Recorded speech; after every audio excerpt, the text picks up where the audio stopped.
Hey guys, it's Justin, and I'm going to talk about nephrotic syndrome. And in order to do that, I need to draw a glomerulus here because understanding the glomerulus is important to understanding nephrotic syndrome. So here's our glomerulus.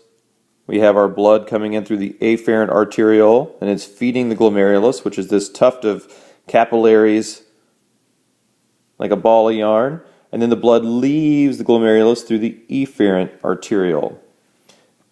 And in the middle here, what we have is a filtration system, filtering out water, electrolytes, waste products, medications.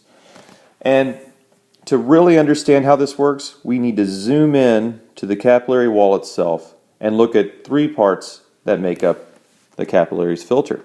So here's the inside. We have our blood inside the capillary. And then we have the lining of the capillary itself, the inner lumen, which is made up of these endothelial cells. And they are the first stop in our three-part filter. And they're pretty cool because they have these fenestrations, which means what? Holes, right? Which allow molecules to slip through. If you can slip through the holes, then you get to go on to the next portion of the filter, which is the basement membrane. Basement membrane's job is to carry a negative charge, which aids in filtration, but very important job it has is to be the glue between the fenestrated endothelial cells and these globular podocytes that are on the outside of the capillary and the glomerulus.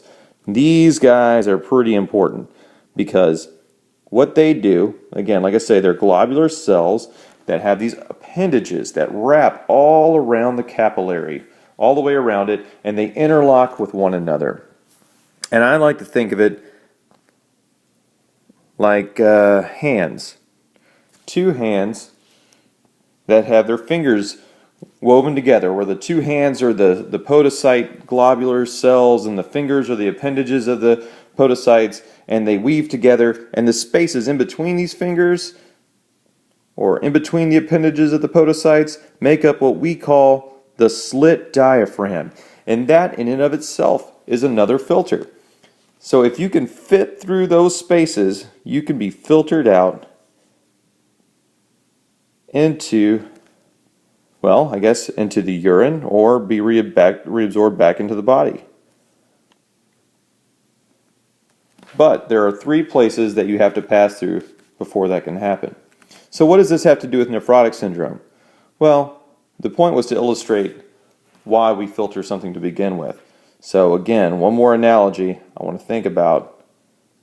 Something I filter every day, which is my coffee. So here we have coffee pot. We have our filter basket up here. And here, this is kind of like our glomerulus. And what we want to filter through is the delicious flavor of coffee, the water, and most importantly, the caffeine. Keep me going in the morning. And our glomerulus, we want to keep filter through our waste products and water and electrolytes, but we want something to remain behind, like the red blood cells or the albumin. And in the case of our coffee, we want to leave the grounds behind. But in nephrotic syndrome, something happens that breaks down part of the filter. And instead of keeping things in that we want to keep in, things get through that we don't want to get through. So in this coffee pot analogy, that would be like coffee grounds coming in and ruining your day, making you kind of sad because no one wants coffee grounds in their coffee, right? But let's be serious and back to the kidney. What happens, or the glomerulus? Disease process comes in and breaks down part of this filter. Let's say the podocytes, because they are a big target for disease. And when that happens, we're no longer just filtering out our electrolytes and water and medications and what have you, but now bigger things can fit through, like proteins. And when proteins are lost, we lose oncotic pressure in our blood and our vascular space, and then fluid moves from the vascular space into the interstitial space and gives us what presenting complaint? Peripheral edema, exactly. And that is the most common complaint for people presenting with nephrotic syndrome is peripheral edema. And what you will do is you'll have a patient with edema and you're going to dip their urine. You're going to see it's going to have 3+ protein, which will show up green, just like our proteins here on your dipstick. And you're going to need to send them off to nephrology because although 30% of the time this is due to a systemic disease such as diabetes or amyloidosis or lupus, most of the cases of nephrotic syndrome are caused by a primary renal disease like minimal change disease or focal segmental glomerulosclerosis and membranous nephropathy. So it's important for us to pass this on to nephrology so they can diagnose and treat these patients. Listen, I want to thank you guys for hearing me out on nephrotic syndrome today. I hope you enjoyed the lecture. I hope you learned something from it. So thanks again.